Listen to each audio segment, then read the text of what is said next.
Shalom, chers frères et sœurs, soyez une fois de plus encore abondamment bénis. Nous sommes dans notre nouvelle capsule. Et dans cette capsule-là, nous allons répondre à une autre question qui nous a été posée par des frères. Voilà. Souvent, quand les gens posent des questions pertinentes, je préfère souvent faire des vidéos pour éclairer le maximum de personnes. Et je pense que c'est l'objectif de cette chaîne, Réponse Biblique TV. Voilà, n'oubliez pas de vous abonner, de partager nos vidéos et puis bon, d'activer la cloche de notification. Voilà, pour que vous soyez notifiés à chaque fois que nous publions de nouvelles vidéos. Donc la question d'aujourd'hui, c'est en rapport avec les confessions publiques. Est-ce que nous devons confesser nos péchés publiquement devant tout le monde?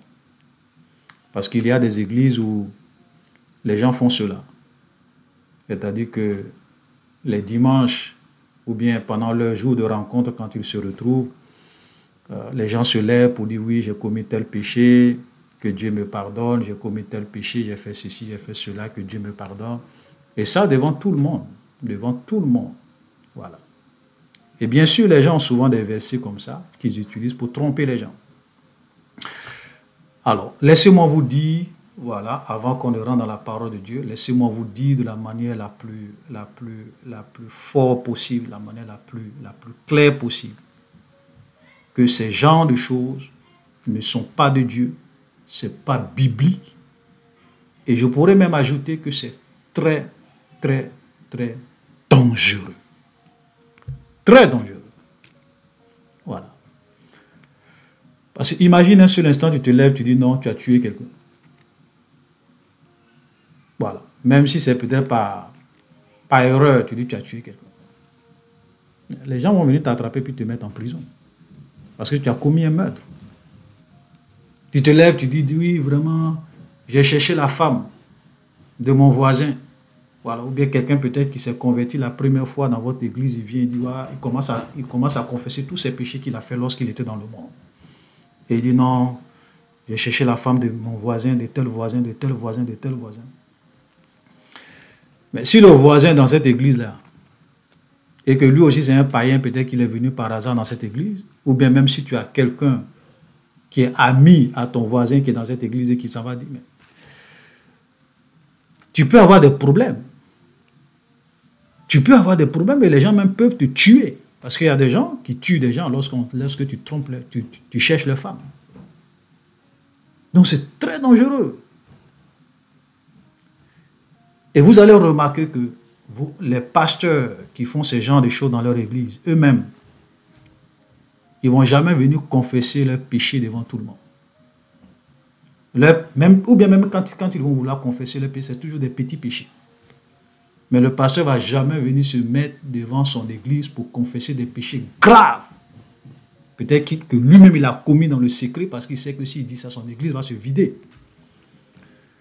Donc c'est très dangereux, c'est de l'hypocrisie. Ok, surtout de la part de ces pasteurs. Et tout cela souvent c'est fait avec un esprit de contrôle. Avec un esprit de contrôler les gens, de manipuler les gens, de connaître les moindres détails de la vie des gens. Tout ce qui se passe dans la vie des gens. Vous avez des églises comme ça, où même tout ce que tu fais dans la semaine, tu écris. Tu es allé au marché, tu vas écrire. Tu as volé. Ça, c'est l'esprit de contrôle. Ça, c'est un esprit de contrôle. Et ça, c'est très démoniaque et satanique. Ça ne vient pas de Dieu. Voilà. Donc, faisons beaucoup attention à ces genres de pratiques anti-bibliques. Alléluia. Ça ne se fait pas. Hein? Voilà. C'est vrai qu'on peut rendre des témoignages parce qu'on sait que quand on rend un témoignage, ça peut édifier les gens. Ça, il n'y a pas de problème. Mais venir se mettre là devant toute une foule, des gens qui sont immatures, des gens eux-mêmes qui vivent dans le péché, qu'eux-mêmes qui ne confessent pas leur péché, c'est toi qui vas venir exposer ta vie. Faisons attention. Ça ne vient pas de Dieu. Et chers frères et sœurs, je vous en prie, faites toujours attention lorsque vous allez dans des églises où il y a un esprit de contrôle. Vous avez des hommes de Dieu qui aiment souvent contrôler la vie de leurs fidèles. C'est-à-dire que même quand ce n'est pas des confessions publiques, le pasteur veut tout savoir de ta vie. Voilà. Qu'est-ce qui se passe avec ton mari? Où est-ce que tu travailles? Quel salaire tu gagnes?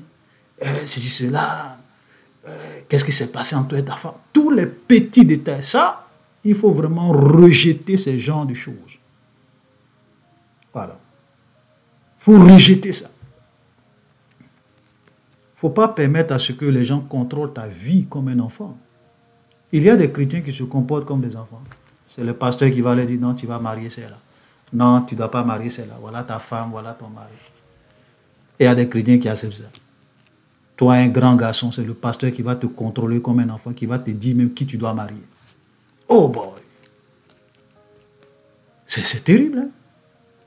Vous avez ça aux enfants, on dit, c'est quand on est enfant, on dit, tu vas à gauche, tu dois te laver, tu dois te brosser, tu dois marcher, si tu ne dois pas marcher, si tu dois faire ça. Non. Il faut éviter ça. Alléluia. Il faut éviter ça. Donc, c'est clair, comme je l'ai dit, ce sont des choses qui ne viennent pas de Dieu. La confession publique. Maintenant, les gens ont leur verset. Il y a un verset qu'ils lisent pour tromper les gens.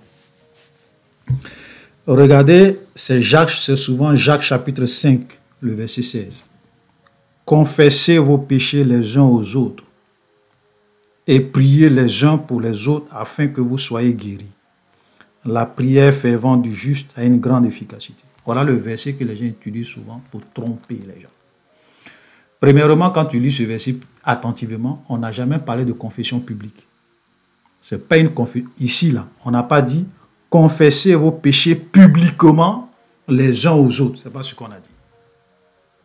L'erreur que beaucoup de chrétiens font, c'est qu'ils ne lisent pas sérieusement la parole de Dieu. Et on les séduit. Voilà. Ok? Confessez vos péchés les uns aux autres, ça ne veut pas dire c'est venir faire une confession publique. Ce n'est pas ce que ce verset est en train de dire. Amen. Nous confessons nos péchés devant Dieu. Parce que c'est Dieu qui pardonne les péchés. Ce n'est pas ton pasteur qui pardonne les péchés. Ce n'est pas ceux à qui tu confesses tes péchés qui pardonnent les péchés. C'est Dieu qui confesse les péchés. Donc, nous confessons les péchés devant Dieu. Maintenant, souvent, tu peux avoir commis des péchés. Et souvent, tu n'as même pas le courage toi-même de demander pardon à Dieu. Parce que tu te culpabilises, parce que tu as affligé. En ce moment-là, ce que tu peux faire, c'est peut-être d'aller vers des hommes de confiance, vers des pasteurs de confiance. Ok?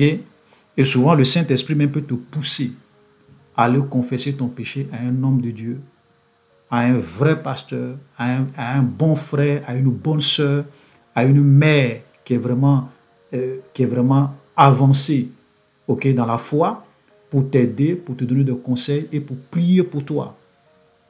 Ça, c'est de ça que la Bible parle ici. Ça veut dire que je peux faire quelque chose et je peux être troublé dans mon cœur parce que j'ai commis un péché. Je peux regarder dans l'église des frères qui craignent Dieu, des frères qui sont humbles, des frères qui vivent dans la sanctification, des frères vraiment qui sont avancés avec le Seigneur, et je peux aller les voir. Ok, et ce sont des gens de confiance. On ne confesse pas ses péchés à tout le monde. Des gens de confiance, et on leur explique notre vie, on leur explique notre péché, et eux, avec nous ensemble, ils prient et demandent à ce que Dieu nous pardonne. Voilà ce que ce verset avait dit. Alléluia. Et ce sont des gens de confiance, je précise, parce que on ne confesse pas ses péchés à n'importe qui. Il y a des pasteurs même à qui, lorsque tu confesses tes péchés, le dimanche, ils vont venir prêcher sur ça à l'église. Moi, j'ai vu des cas comme ça. Des gens m'ont expliqué des situations, des sœurs même qui étaient découragées, qui disent « Ah, j'allais confesser mon péché au pasteur. Je lui ai expliqué ma vie. » Tout le monde est informé de ça à l'église. Les gens parlent de ça, les femmes sont au courant.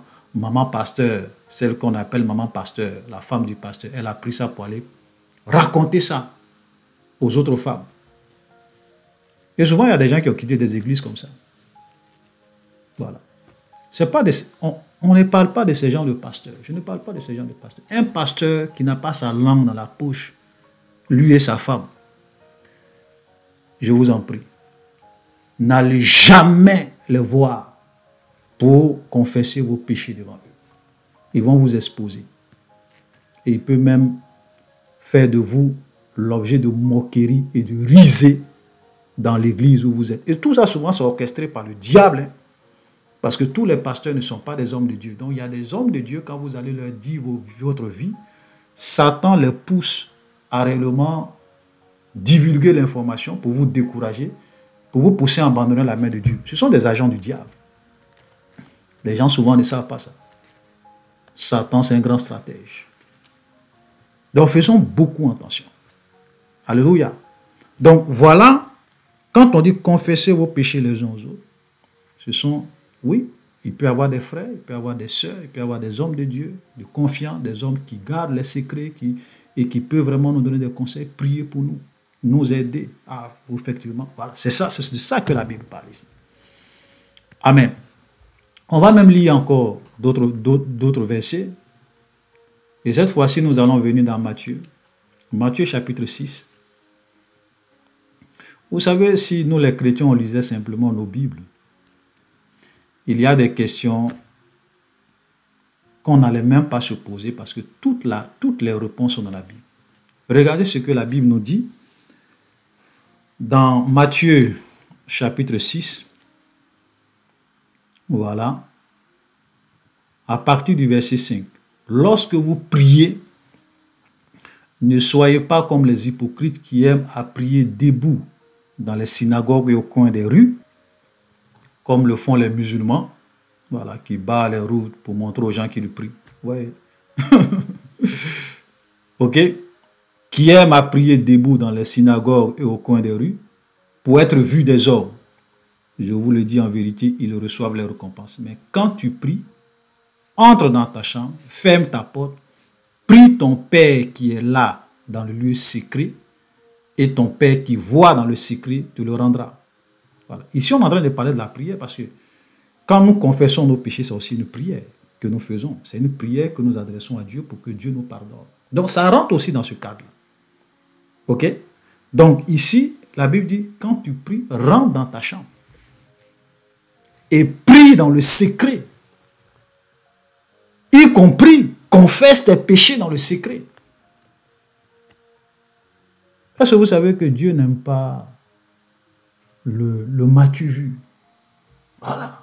Les choses qu'on fait pour être vu des hommes. Dieu n'aime pas ça. Dieu est un Dieu qui, dans certains domaines, préfère le secret. On prie dans le secret. On donne dans le secret. On jeûne dans le secret. Voilà le Dieu de la Bible. Même quand tu donnes l'argent, ce n'est pas la peine d'aller sonner de la trompette. Tout ça, c'est dans le même passage. Même quand tu jeûnes, ce n'est pas la peine de montrer aux gens que tu jeûnes. Ah, je jeûne. Non. Même quand tu donnes, ce n'est pas la peine de montrer. Ah oui, j'ai donné 100 000 francs. C'est là que vous voyez dans certaines églises, les gens souvent organisent des ventes aux enchères. Voilà. Ils organisent des ventes aux enchères. Oui, je donne ça. Oui, non, moi je donne 2 000. Non, moi je donne 3 000. Moi je donne 5 000. Moi je donne 4 000. Et les gens parlent. Tout ça, ce sont des choses de... C'est pas de Dieu.